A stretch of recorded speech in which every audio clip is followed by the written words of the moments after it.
이렇게 어딘가에 글을 투고한 적이 없어서 많이 떨리네요. 이렇게 글을 쓰게 된 것에 특별한 이유는 없지만 언젠가는 제 이야기를 적어보고 싶은 마음이 있었습니다. 그러니 조금 부족해도 예쁘게 봐주시면 감사할 것 같아요. 일단 저는 40대 후반의 여성입니다. 태어나서 어린 시절 내내 부산에 있었어요.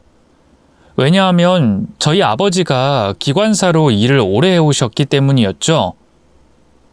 한번 배를 타면 꽤 오랜 시간 집으로 돌아오지 못하는 일이었기에 어린 제 기억 속에도 늘 아버지를 기다렸던 순간이 많았던 걸로 기억합니다. 하지만 어머니는 아버지가 돌아오는 걸 기다리지 않았죠. 이유는 단순했습니다. 아버지가 없어야 할 수 있는 게 많았으니까요. 엄마는 잠깐 친구들 만나고 올 테니까 딱 기다리고 밖에 나가지 마. 알았니? 응? 언제 오는데? 엄마가 그런 것까지 말해야겠어? 어련히 알아서 들어올까? 엄마, 근데 나 배고파. 밥 먹었잖아. 아우, 아주 하루 종일 징징징. 지겹다 지겨워. 차라리 말을 못하는 아기였을 때가 훨씬 나았어. 나 오늘 하루 종일 못 먹었는데. 아, 몰라. 꼭 내가 나갈 때 그러더라. 한참 바빠 죽겠는데. 나중에 먹어, 나중에. 아버지가 워낙 돈을 많이 벌었기에 저희 집은 가난한 것도 아니었지만 저는 늘 굶주렸습니다.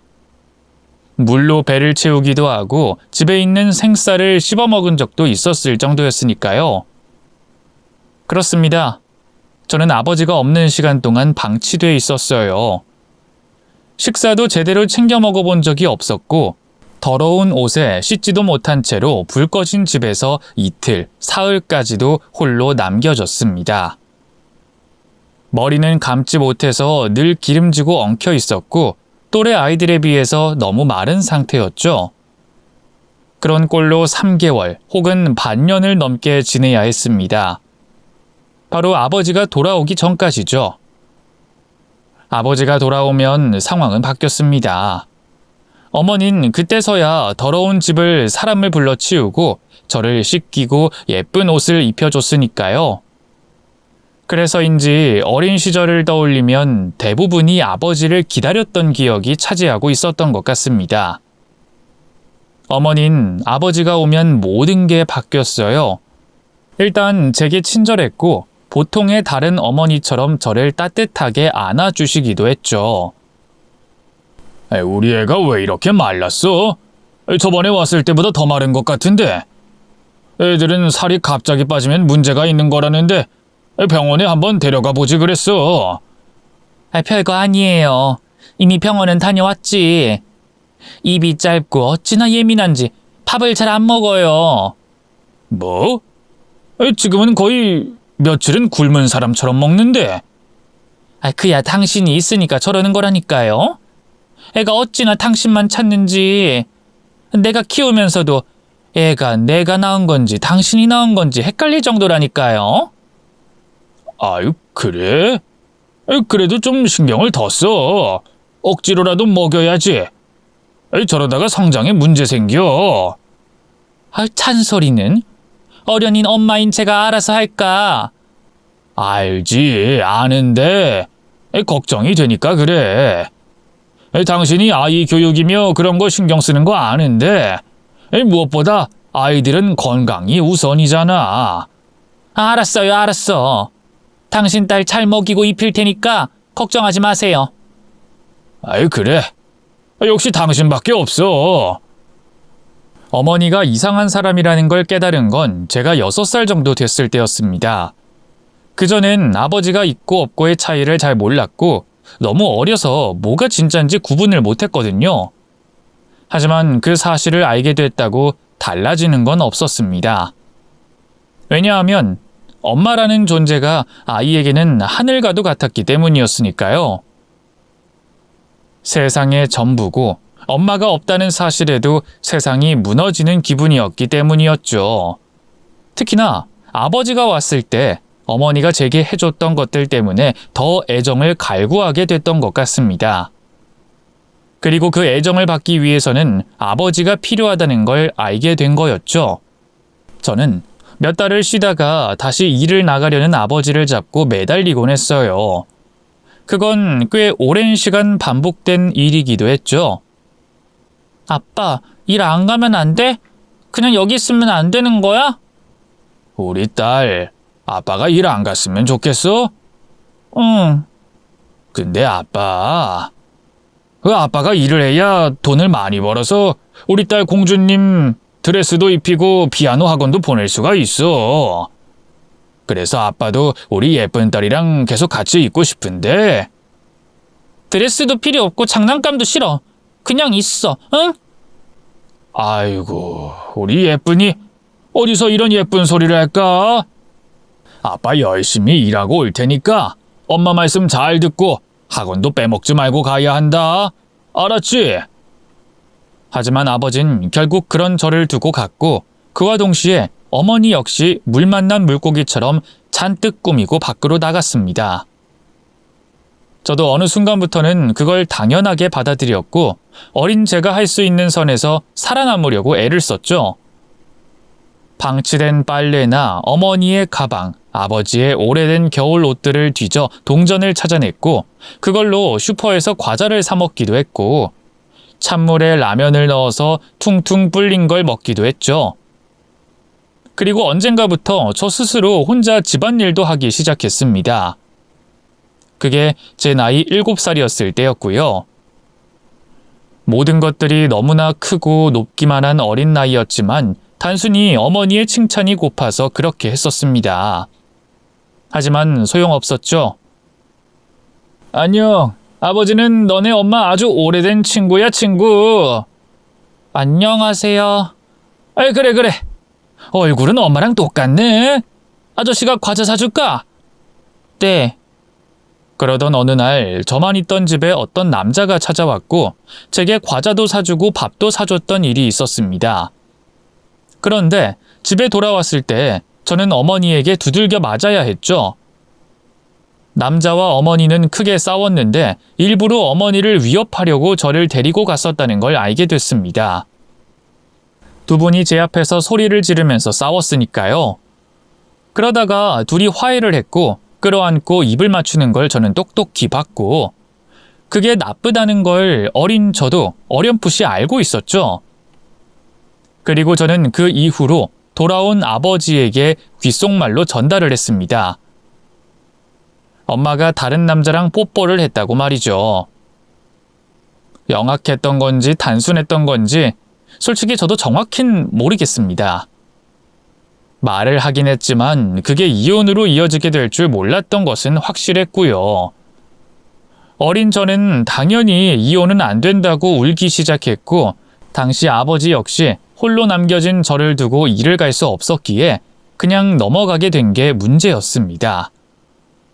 어머닌 일종의 배신감을 느꼈던 것 같았죠. 입만 싼 개집애 같은 이라고. 너만 아니었으면 이런 일 없었어, 알아? 잘못했어요. 그게 반성하는 태도야? 반성을 누가 그렇게 해? 여기 들어가. 엄마, 무서운데. 불 켜지 마. 전등 다 빼놨어. 너 여기서 불 켜면 불 나서 죽어, 알아? 저는 질질 끌려가서 어두운 방에 며칠이고 가둬져 있어야 했습니다. 그리고 어느 순간부터는 제가 잘못을 하던 하지 않던 어머니의 친구가 오는 날에는 무조건 그래야 했죠. 단순한 방치에서 학대로 이어진 거였습니다. 저희 집에는 한여름 습도가 오르락내리락 할 때마다 나무 뒤틀리는 소리가 나는 오래된 나무장이 있었는데, 제가 그걸 무서워하는 걸 알게 된 어머니는 작은 방이 아니라 장에 저를 가두기 시작했어요. 이불만 반만 빼고 저를 그곳에 몇 시간씩 넣어두곤 했는데, 저는 그 안에서 뭐가 나올지 몰라 숨을 참고 울었던 기억이 지금도 생생하죠. 그러던 어느 날, 저는 현관문 소리에 조심스럽게 어머니가 나간 걸 확인했고 부엌으로 가서 라면을 끓이기 시작했습니다. 그전에는 뜨거운 물 자체를 쓰지 못했지만 아버지가 있을 때 작동법을 대충 익혀서 처음 시도를 해본 거였죠. 문제는 너무 어렸다는 것. 팔은 짧았고 뜨거움의 정도를 손끝으로 예측하지 못하는 수준이었다는 겁니다. 다 끓이는 것은 성공했지만 그걸 잡아서 내리는 걸 제대로 하지 못한 거였죠. 결국 저는 그걸 떨어뜨렸고 제 발과 다리에 뜨거운 물이 튀게 됐던 겁니다. 그런데 그 어린 마음에 어머니에게 혼이 나는 것만 두려워서 라면을 치우고 나무장으로 알아서 기어들어가 몸을 감싸고 벌벌 떨기만 했죠. 그러다 기절을 했는데 깨어보니 병원이었고 아버지가 저를 보면서 울고 있었습니다. 정확한 앞뒤 상황은 전혀 모르지만 아버지가 고열로 정신을 잃은 저를 발견해서 데리고 왔고 수술까지 한 상태였던 거였죠. 왼쪽 발가락 끝이 뜨거운 물에 녹아 붙어버린 걸 떼어내는 큰 수술이었다고 합니다. 그렇게 아버진 그 일로 어머니와 이혼을 하셨어요. 그리고 오로지 저를 위해서 뱃일을 그만뒀던 겁니다. 이제 아빠랑 너랑 우리 둘이서만 사는 거야. 우리 잘 살아보자, 응? 진짜? 아빠 배 안 타? 응, 아빠 이제 배 다시는 안 타. 너무 좋아. 진짜 너무너무 좋아. 그땐 몰랐어요. 평생을 바다에서 살던 아버지가 왜 다신 바다를 보지 않겠다고 했는지 말이죠. 그리고 그 눈이 왜 그렇게 슬퍼 보였는지 말입니다. 저희는 지역을 옮겨서 그곳에서 새로 생활을 하게 됐고 아버진 평생을 해보지 않던 일을 하면서 살게 된 거였죠. 제가 중학생이 되고 고등학교를 졸업할 때까지도 저는 몰랐습니다. 아니, 어쩌면 모르는 척하고 싶었던 걸지도 모르겠네요. 아버지가 바다를 그 누구보다 그리워하고 있다는 걸 말입니다. 저는 영악하고 이기적이었던 것 같아요. 아버지가 술 한 잔을 걸치고 우리 나중엔 바닷가 마을에서 살자 라고 말하는 걸 웃으며 흘려듣곤 했었으니까 말입니다. 그런데도 저는 단 한 번도 아빠, 바다가 그리워? 뱃일 그만둔 게 후회돼? 하고 묻지 않았어요. 제게는 바다는 다신 돌아가고 싶지 않은 곳이었으니까 말이죠. 그 이야기를 꺼내면 혹시나 아버지가 훌쩍 떠날까봐 두려웠던 것 같아요. 그리고 그런 이기적인 저는 커서 아버지를 두고 결혼을 하게 됐습니다. 제 남편은 굉장히 다정한 사람이었어요. 친절하고 늘 다른 사람들을 돕는 그런 사람이었죠. 문제가 있다면 그 친절함이 저를 포함한 다수의 사람들에게도 향하고 있다는 거였습니다. 친절함이 때로는 선을 넘는 경우가 있어서 그게 종종 싸움의 원인이 되기도 했고요. 그건 연애 때부터 나타났던 문제였는데 이런 사람이 또 없지 하는 생각으로 결혼까지 감행하게 됐습니다. 그건 역시도 어린 시절 어머니에게 받지 못한 애정에 대한 결핍이 어느 정도 영향을 미친 거라는 생각이 드네요. 특히나 제가 첫째 아이를 가졌을 때 남편은 굉장히 헌신적이었습니다. 제가 원하는 거라면 시간과 장소를 가리지 않고 어떻게든 제게 가져다 주곤 했죠. 이 새벽에 딸기를 파는 곳이 있어? 요즘 시대가 어느 때인데 24시간 슈퍼에서 마침 팔고 있어서 거기 가서 사왔지. 내가 씻어서 줄 테니까 조금만 기다려. 고마워 여보. 내가 오히려 더 고맙지. 내 아이를 가진 건데. 그때까지만 해도 저는 결혼 생활에 정신이 없어서 아버지에 대한 존재를 까맣게 잊고 지냈던 것 같습니다. 아무래도 첫 아이를 임신했고 아이에 관한 것은 아버지에게 조언을 구할 수도 없었으니까요. 그리고 아이를 낳은 뒤에는 더욱더 정신이 없어 아버지를 챙기진 못했습니다. 특히나 첫째 아이가 아토피 때문에 고생을 하고 있었기에 저는 하루하루가 너무나 힘이 들었거든요. 거기에 더해서 저희 이웃집이 가장 큰 골치였죠. 이 새벽에 이게 무슨 소리야? 아기 깼어? 응, 벌써 몇 시간째 저러고 있네. 정말 경찰에 신고라도 해야 되는 거 아닌가? 저번에 우리 아래층에서 누가 신고를 했는데 그 사람한테 찾아가서 보복하겠다고 했다나 봐. 괜히 끼어들어서 좋을 건 없지. 여자가 너무 불쌍해. 어떻게 저러고 사는 건지 이해가 되지 않네. 당신이 나중에 조언이라도 해줘. 가정폭력이라는 게 절대 나아지지가 않아. 알지. 근데 조언이라고 하는 것도 좀 우습잖아. 그런가? 괜히 당신 또 오지랖 부리지 말고 괜히 신경 쓰지 마. 알았어? 알았어. 또 웃으면서 대충 넘어간다. 당신 저번에도 괜히 남 일에 끼어들었다가 다쳤잖아. 응? 알았다니까. 약속합니다. 저희가 그 당시 신혼집을 빌라에서 시작했는데 바로 앞집 부부가 매일 새벽 싸우는 소리에 밤잠을 제대로 이루지 못했습니다. 아침에 가끔 볼 때 남자는 멀쩡해 보였지만 술만 마시면 자신의 아내를 때리는 그런 놈이었고요. 반면에 여자는 굉장히 순해 보이는 사람이었습니다. 식사도 제대로 못하는지 바짝 말라서는 창백한 얼굴로 아주 가끔 마주쳤었죠. 저는 한두 번은 그냥 모르는 척하고 인사만 하고 지나갔지만 하루는 저를 잡고는 하소연하더군요. 솔직히 좀 당황스럽긴 했지만 제 아이를 보며 너무 예뻐하기에 어쨌든 같은 여자구나 하는 생각으로 이야기를 몇 번 들어줬고 자연스럽게 친해졌습니다. 그래서 하루는 물어봤어요. 왜 그 사람이랑 같이 사냐고요? 아랫집 아주머니도 묻긴 하던데. 저도 잘 모르겠어요. 그것만 빼면 좋은 사람이라서? 이젠 그것도 모르겠네요. 습관이 됐을지도. 실은 저도 어릴 때 어머니한테 방임 학대를 당했었거든요. 그래서 아는데 점점 심해지고 고쳐지지 않아요. 저런. 저도 어릴 때 부모님이 저를 학대했었거든요. 우리 비슷한 부분이 있었네요. 지금은 무척 잘 사는 것 같아서 행복해 보이기만 했는데 그런 일이 있었군요. 네, 저희 남편한테도 그런 말은 안 했어요. 자랑은 아니니까. 근데 제 경험이 그렇다는 거예요. 그리고 그게 익숙해지는 게 가장 위험하고요. 무엇보다 지금 아이가 없으니 빨리 헤어지는 게 훨씬 좋지 않을까 싶어요. 그런 경험이 어릴 때 있었다면 누구보다 잘 알잖아요. 그렇죠. 잘 알고는 있어요. 일단 조언 감사해요.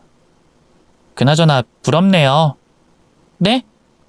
과거가 어쨌든 지금은 잘 살고 계시잖아요. 예쁜 아이 엄마의 다정한 남편, 그리고 평소에 늘 이야기하시던 아버지 이야기도 듣기 좋고요. 우리 아버지요? 아버진 늘 자랑스러운 분이죠. 그래서 제가 지금 잘 사는 게 아닌가 싶어요. 불행하긴 했지만 그 과거를 잊을 정도로 잘해주셨으니까 말이죠. 우리는 아주 가끔 외식도 하러 함께 나갔고 가족 식사 자리에 초대하기도 하며 왕래를 지속했습니다. 저나 남편이나 앞집 여자를 많이 도왔고 폭행을 심하게 당한 날에는 제가 병원을 지키기까지 했죠. 그래도 하나 다행인 건 어느 순간부터 가정폭력의 횟수가 많이 줄었다는 거였습니다. 심지어 앞집 여자는 드디어 남편이 정신을 차린 것 같다고 하더군요. 그렇게 시간이 흘러 제가 둘째를 가지게 됐는데 그때 알게 된 겁니다. 저희 남편과 앞집 여자가 바람을 피우고 있었다는 사실이었죠. 산부인과를 들렀다가 집으로 올라가는데 남편이 그 여자 집에서 나오는 걸로 알게 된 거였습니다. 처음에는 아니라고 오해라며 잡아댔지만 제가 추궁하자 결국 남편이 실토를 했죠. 물론 바람은 아니라고 했습니다. 그저 약간의 끌림 정도만 인정했죠. 하지만 관계의 여부는 상관없이 저는 그것도 바람이라고 생각했습니다. 그리고 무엇보다 저를 속인 것부터가 잘못이었고요. 앞집 여자가 그냥 대화만 하고 싶다고 그랬어. 정말이야.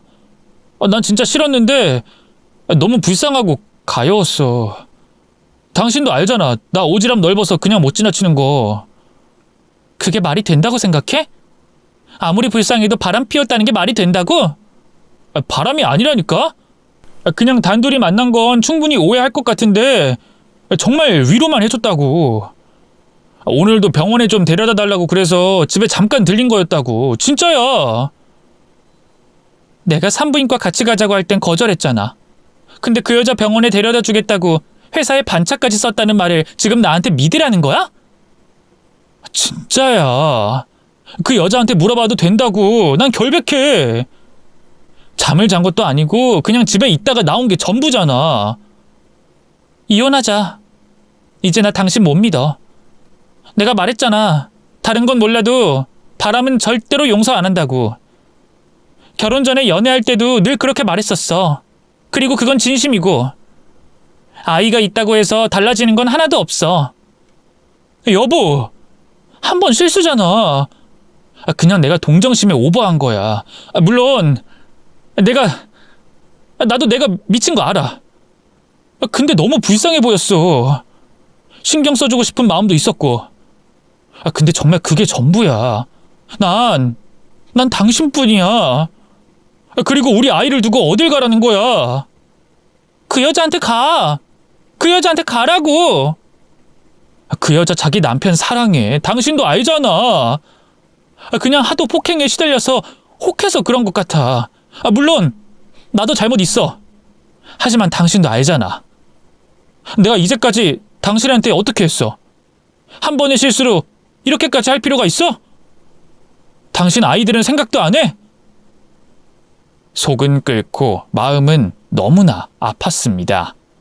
이혼하겠다는 말을 뱉어놓긴 했지만 제 배는 이미 만삭이었고 막막한 건 어쩔 수 없었죠. 그리고 앞집 여자 역시 자신의 잘못임을 시인했습니다. 저희 남편은 계속 거부를 했는데 본인이 욕심이 나서 그랬다고 했죠. 솔직히 듣는데 너무 역겨워서 당장이라도 소송을 걸고 싶었습니다. 하지만 제게 빌더군요. 정말 저를 쳐 죽이고 싶겠죠. 알아요. 저도 미쳤어요. 근데 이걸 남편이 알게 되면 저 정말 죽어요. 하도 맞다 보니까 제가 친절함에 굶주렸어요. 정말 이성적인 그런 게 아니었어요. 믿어주세요. 그 정이 그리웠어요. 따뜻한 말이 그리웠고요. 그게 전부라고요. 진짜 뻔뻔하네요. 왜 그걸 우리 남편한테 찾아요? 부러워서 그랬어요. 저랑 비슷한 환경에서 자랐는데 좋은 아버지를 가졌고 좋은 남편을 가져서요. 하지만 정말 바람은 아니거든요. 그냥 동정받고 싶었어요. 그게 잘못된 거 알아요.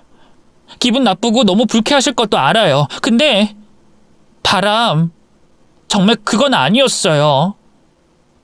내가 그쪽한테 이제까지 어떻게 했는데 나한테 이런 짓을 해요? 그것도 내가 임신을 한 상태에서? 진짜 우려하시는 그런 일 없었어요. 정말 맹세해요. 저 보기 싫고 못 믿어온 거 아는데 제가 아니면 남편분이라도 믿어주세요. 저 때문에 오해받는 걸 보니까 제가 힘들어요. 그쪽이 뭔데 우리 남편이 오해받는 게 힘들다는 거죠? 그게 아니라 제가 분란을 일으킨 것 같아서 상처를 준 것 같아요. 네 분 다한테요. 근데 제가 말하고 싶은 건 그 가정 꼭 지켰으면 한다는 거거든요. 주제 넘은 거 알지만 누가 봐도 완벽한 그런 가정이라서 안타까운 거죠. 물론 제가 그런 처지는 아니지만요. 앞으로 어쩌실 계획이죠? 이사 갈 생각입니다. 저희가 가는 게 맞죠. 그런데 시간을 조금만 주세요. 저희 남편을 설득해야 해서 빨리 갈 순 없어요. 하지만 계약 기간이 얼마 남지 않았어요. 2달이면 갈 수 있고요. 그렇게 할게요. 네? 정말 바람이 아닐까? 저는 하루에 몇십 번, 아니 몇백 번은 생각했습니다. 다른 남자와 만났던 저희 어머니를 떠올리면서 불륜이라는 것 자체만으로도 치를 떠는 저였지만 남편과 앞집 여자는 바람이라고 하기엔 증거가 없었죠. 실제로 남편의 오지랖을 모르는 것도 아니었기에 고민할 수밖에 없었습니다. 예전엔 버스 정류장에서 만난 한 할머니의 집에서 전등을 갈아주고 청소까지 해준 적도 있었거든요. 그래도 쉽게 용서는 되지 않았습니다.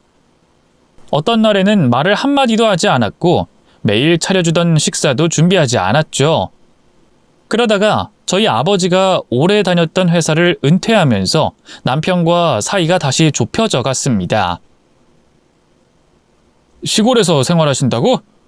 아버님 혼자서 힘들지 않나? 나도 그냥 위에서 생활하면 좋겠어. 나이도 있고 병원도 근처인 곳에서 살면 좋잖아. 근데 계속 내려가신대? 응, 그래서 좀 걱정이 되네. 아, 우리 회사에 시니어 인턴 뽑은 그런 활동을 한다고 들었어. 시니어 인턴? 응, 그 외국에는 꽤 그런 일 많아. 이미 퇴직한 사람들의 연륜이나 사회 경험 등을 배울 수도 있고, 거기다가 시대도 예전이랑은 다르잖아. 100세 시대에 벌써 은퇴라는 것도 웃긴 거지. 그래? 그럼 당신이 한번 알아봐 줄 수 있어? 그럼. 당신이랑 이렇게 길게 말한 게 얼마 만인지 모르겠다. 내가 도울 수 있는 거라면 뭐든 도울게. 알았지? 어쨌든 고마워. 저는 계속 내려가겠다는 아버지를 잡았습니다. 둘째 아이 출산하고 그때 다시 이야기해보자는 식으로 말이죠. 그때도 생각해보면 제가 힘들었기 때문에 이기적으로 그랬던 것 같아요. 아버지라도 제 곁에 있어야 제가 안심이 됐으니까 말입니다. 참 못됐죠. 저도 알지만 그때는 그것 말고는 다른 생각을 하지 못했습니다. 그렇게 아버지가 남편의 회사에 인턴으로 들어가고 그 뒤로는 남편과 이전처럼 지내게 됐어요. 물론 불쑥 떠오르는 그 기억이 저를 괴롭히곤 했지만 그럴 때마다 남편이 저희 아버지에게 친절하게 했다는 말을 들으며 풀곤 했죠. 아버님이 일을 워낙 잘하셔. 기관사 하셨다고 하셨지? 영어도 꽤 잘하시더라? 아, 그래? 외국인 선원들도 있어서 그런가? 맞는 것 같아. 중국어도 꽤 하시더라고. 그런 인재를 시골로 내려보내는 건 국가적 손실이지. 우리 회사에 다른 직원들도 칭찬 일색이야. 하나를 가르치면 100을 아시는 분이셔. 그 정도야? 그래도 당신이 잘 챙겨줘서 적응 잘하시는 거겠지. 아니야, 내가 뭘. 우리 회사는 아버님 장인어른인 거 모르셔. 그런 관계가 드러나면 아무래도 장인어른이 더 불편하실 거 아니야. 그런가? 그야 그럴 수도 있네. 그래, 어쨌든 걱정은 마. 남편은 저와 사이가 갑자기 안 좋아질 때면 늘 이런 식으로 아버지 이야기를 하곤 했습니다. 그건 확실히 효과가 있었고 아버지까지 챙겨준다는 남편에게 심지어 고마움까지 느꼈죠. 시간이 흐르면서 점점 바람이 아니라는 확신까지 생기게 됐고요. 하지만 제 신경을 계속 거슬리게 하는 게 있었는데 바로 앞집 여자가 이사를 차일피일 뒤로 미루고 있다는 거였습니다. 남편이 남편 때문에 갑자기 일이 생겨서라는 핑계를 들으면서 저는 차라리 우리 가족이 이사를 가는 게 좋겠다는 생각을 하게 됐죠. 그러던 어느 날 결혼한 친구가 저희 첫째를 데리고 수영장에 가고 싶다고 하더군요. 마침 날씨도 너무 좋아서 도시락을 만들어 아버지와 남편이 일하는 회사에 찾아갔죠. 점심 식사라도 함께 할 요량이었고요. 그런데 회사 앞에서 계속 전화를 해도 받지 않자 저는 방문자 등록을 한 뒤에 올라갔습니다. 헌데 저는 그곳에서 충격적인 광경을 목격하게 됐죠. 이따위로 일하고 월급 받아? 나이 많다고 해서 그냥 다른 직원들처럼 내가 넘어가 줄 거라고 생각하는 건 아니지? 아무리 이전 회사에서 날고 기었다고 해도 여기선 그냥 말단 직원, 아니 그것도 계약직 인턴일 뿐이야. 알아? 보고서는 다시 올리겠습니다. 죄송합니다. 죄송하면 다야? 죄송하다고 하면 그냥 넘어갈 수 있을 것 같아? 내가? 정말 면목이 없습니다.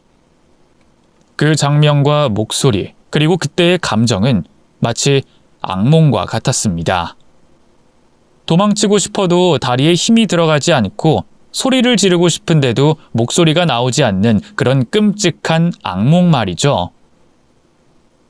저는 겨우 몸을 움직여 그 자리를 빠져나왔고 뒤늦게 아무렇지 않은 목소리로 걸려온 아버지 전화에 그냥 전화했어 라고 거짓말까지 했습니다.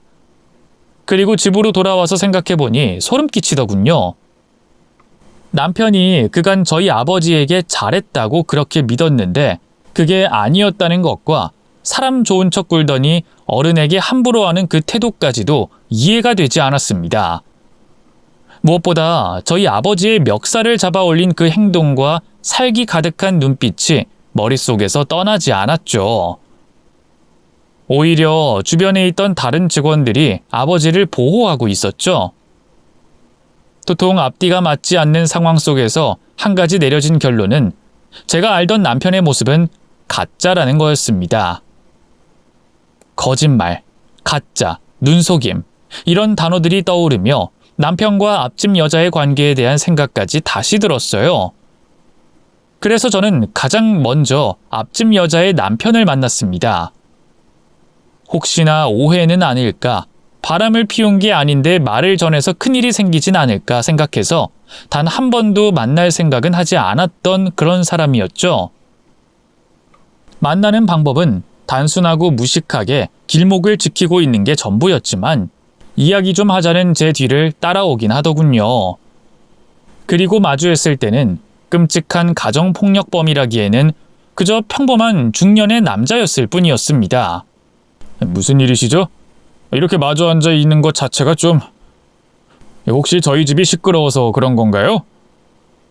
이사 가신다고 들었어요. 저희가요? 저희가 왜... 아내분이 이야기 안 하셨나 봐요? 네?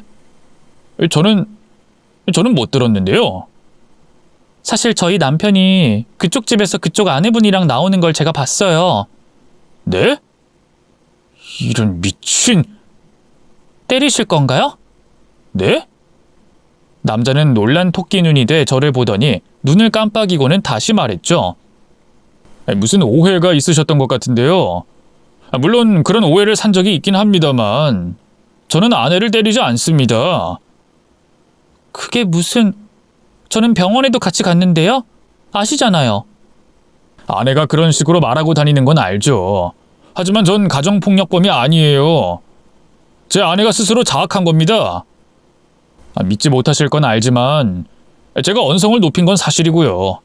하지만 여자를 때리는 건 못합니다, 전. 그럼 왜 그렇게 소리를 지르시는 거죠? 아내가 바람을 피우니까요. 저는 단지 결혼 생활을 유지하려고 그런 것뿐이거든요. 저는 솔직히 그 말을 듣고 처음엔 믿지 않았습니다. 하지만 남자는 혹시 몰라서 병원 기록은 물론이고 동영상 촬영까지 해둔 상황이었죠. 제게 집에서 벌어지는 상황 중 하나를 보여줬을 때 그 말이 사실이라는 걸 알 수 있었어요. 그 남자는 그저 서 있기만 했는데 여자가 소리를 꽥꽥 지르면서 벽에 자신의 머리를 박고 있었기 때문이었습니다. 둘은 바람을 피운 게 아니라고 했어요. 전 그걸 믿었고요. 피운 게 맞을 겁니다. 결혼 초부터 제 아내한테 남자 문제가 늘 있었어요. 그리고 제가 휴대폰을 확인하곤 하는데 최근엔 없어서 싸우지 않았거든요. 그런데 그렇게 가까이 있으니 휴대폰으로 따로 연락을 할 필요가 없었다고 생각하면 앞뒤가 맞죠? 아닐 수도 있잖아요. 증거를 먼저 모으는 게 우선이겠죠. 어떻게 그렇게 침착하세요? 화가 나지 않으세요? 화요? 저는 이전부터 이혼하고 싶었습니다. 아내를 사랑해서 참고 살긴 했지만 솔직히 지치더라고요. 그래서 저도 이번까지만 기다려보고 판단하려고 했습니다. 근데 앞집이라니. 제가 감당할 수 있는 여자가 아니라는 건 확실해서 이제 그만하고 싶네요. 그쪽은요? 저도 이혼하고 싶어요. 사실은 저는 저희 아버지가 남편에게 당하는 수모를 이야기했습니다. 그랬더니 그 남자가 제 복수에 가담을 하겠다고 하더군요. 어떻게든 돕고 싶다고 했죠. 그래서 일단 그 남자가 자신의 집에 강아지용 감식 카메라를 설치했습니다. 증거를 우선 모아야 했으니까요. 참 우습게도 설치한 바로 다음 날에 둘의 미래 장면을 촬영하게 됐죠. 둘의 대화는 정말 가관이었습니다. 장인어른한테 뭐 말해본다고 하지 않았어? 그것 때문에 이혼 안 하고 살고 있는데 무슨 고향에 내려간다면서 뭐 죽어도 안 주려고 하더라. 내가 그래서 회사에서 엄청 갈구고 있잖아. 뭐 이렇게 하다 보면 줄 거야. 사업자금? 그래. 내가 솔직히 회사에서 썼기에는 좀 아깝잖아. 일도 너무 잘하고. 일단 사업해서 성공만 하면 지긋지긋한 빌라도 청산할 수 있겠지. 아우, 지겹다 지겨워. 당신 아내는 알아? 순진하고 바보 같고 멍청해서 모르려나? 여자라서 촉은 있는지 묘하게 신경은 쓰는데 아버지 이야기하면 딱 멈춰. 이제까지 내가 그 돈을 어떻게든 뜯어내려고 얼마나 지한테 잘했는데. 아내도 생각해보면 좀 야갔어. 은퇴 자금은 노후에 바닷가 생활하면서 써야 된다면서 말도 안 꺼내주더라고. 그게 무슨 아내야. 남편을 위해서 뭐든 해야지. 내 말이. 머리가 울릴 정도로 충격적인 대화를 주고받았습니다.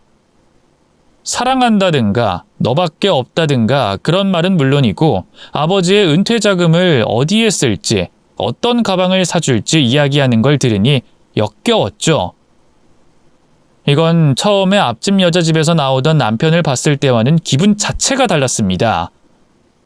그때는 배신감과 우울감, 그리고 너무나 큰 상처에 가슴이 도련해지는 것 같았다면 확실한 영상을 보게 되니 더럽고 불결해서 얼음물을 머리에 뒤집어 쓴 것처럼 정신이 들더군요. 오히려 머리는 차갑게 식었고 이성적인 판단이 가능해진 겁니다. 이제 어쩌실 거예요? 제가 뭘 해드릴까요?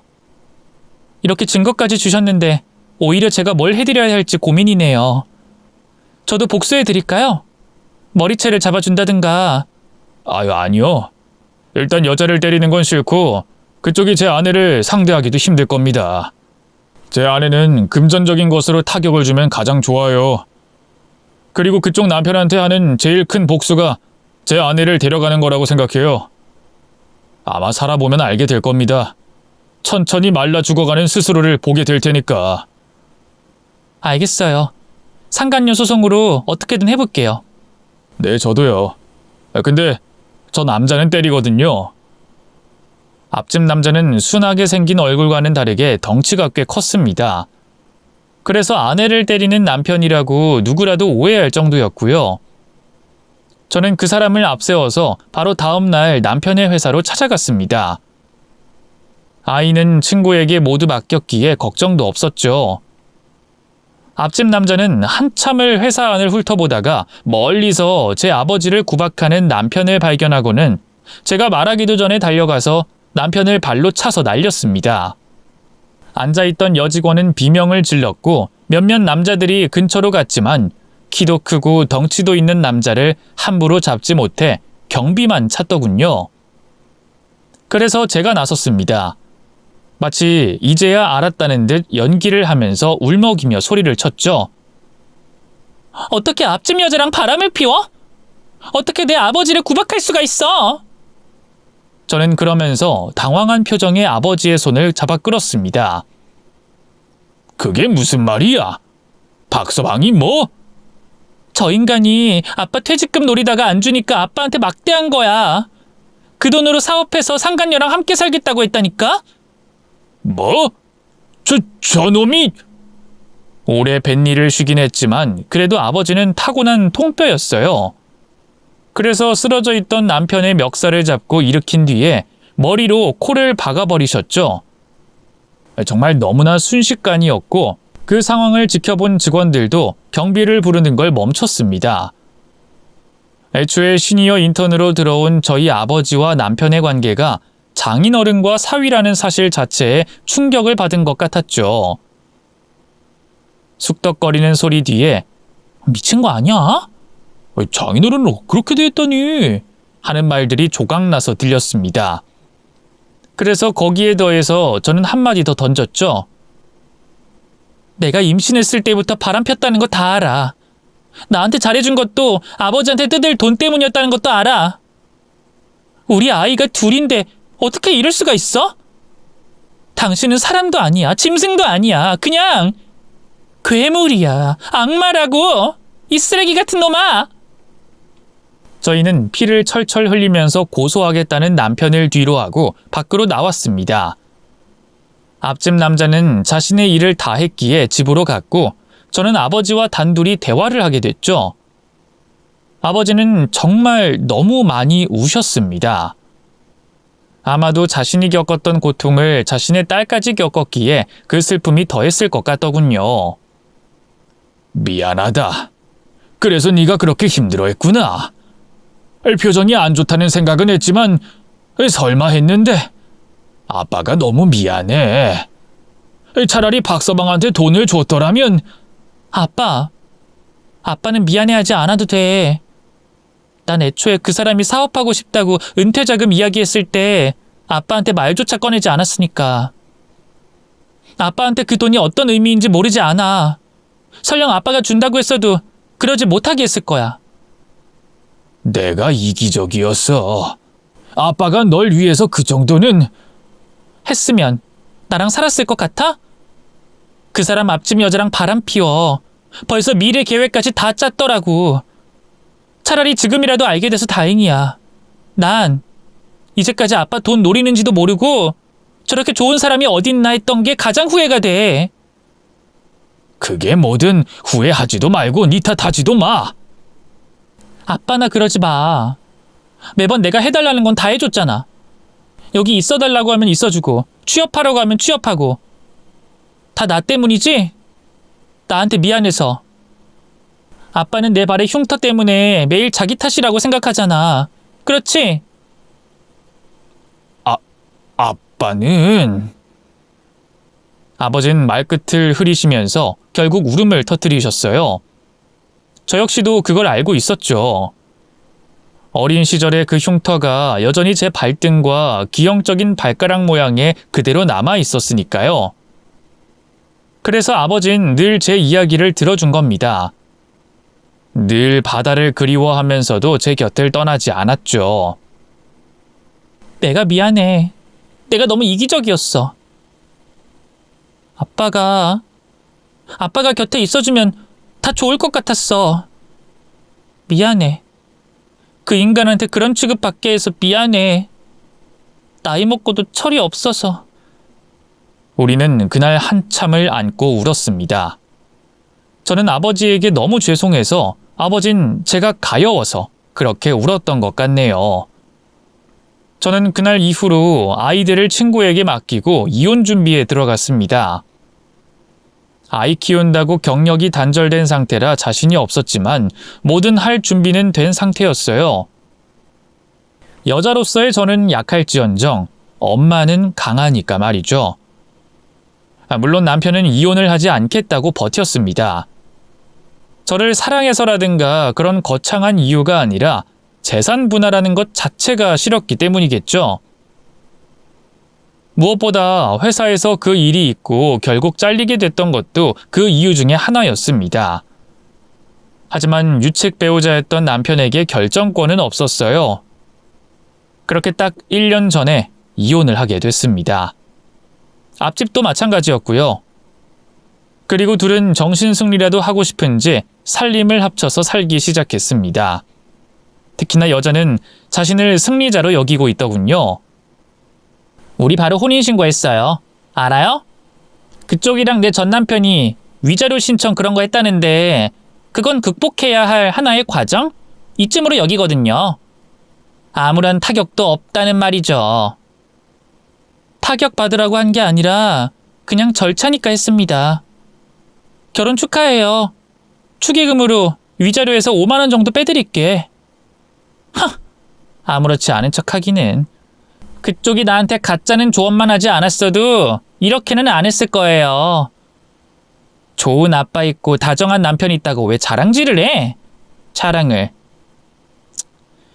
솔직히 우리 두 사람이 이렇게 된 건 그쪽 탓이라고 봐요, 저는. 그게 자랑으로 들렸어요? 자격지심이 엄청나시네요. 그리고 정정하는데 우리 남편 그렇게 다정한 사람 아니더라고요. 돈에 미친놈이었지. 아, 들어보니 당신도 그렇다면서요? 근데 어쩌죠? 회사도 잘리고 그쪽은 경제적인 능력도 없는데 돈이 없어서. 뭐요? 분명 그쪽 땅을 치면서 후회할걸요? 세상에 저런 남자가 어딨어요? 착하고 섬세하고 다정한 남잔데. 그리고 회사야 다시 들어가면 되는데 뭐가 문제인지 전혀 모르겠네요. 과연 그럴까요? 제가 하나 장담하는데 제 남편 그렇게 좋은 사람은 아니더라고요. 아마 여자도 때릴지도 모르죠. 그땐 정말 맞고 사는 여자가 될 것 같네요. 한번 잘 살아봐요. 이봐요. 지금 말 다 했어요? 네, 불륜녀 씨. 말 다 했어요? 제 남편 우리 아빠 멱살까지 잡았어요. 사위가 장인의 멱살을 잡았다고. 그것도 돈 안 준다고. 그런 놈이 자기 마누라를 못 때릴까? 맞을만 해서 때린 거겠죠. 네네. 그렇게 생각해 주세요. 설마 우리 사이를 질투해서 지금 이런 분탕질하는 건가요? 이것도 복수인가? 복수... 그쪽이 잘 몰라서 하는 것 같은데요. 똑바로 들으세요. 그쪽 남편이 제 남편을 패고 우리 아빠가 제 남편의 코를 박살냈고 회사에서 결국 잘리게 한 게 복수라고 생각해요? 아니요. 그쪽이랑 제 남편이 혼인신고를 한 게 복수거든요. 서로가 서로의 지옥이 되는 복수요. 제가 그 말을 하는 순간 여자의 얼굴색이 실시간으로 바뀌는 게 속이 후련했습니다. 그렇게 모든 게 끝이 났죠. 현재 저는 두 아이와 저, 그리고 아버지와 함께 조용한 작은 바닷가 마을에 터를 잡았습니다.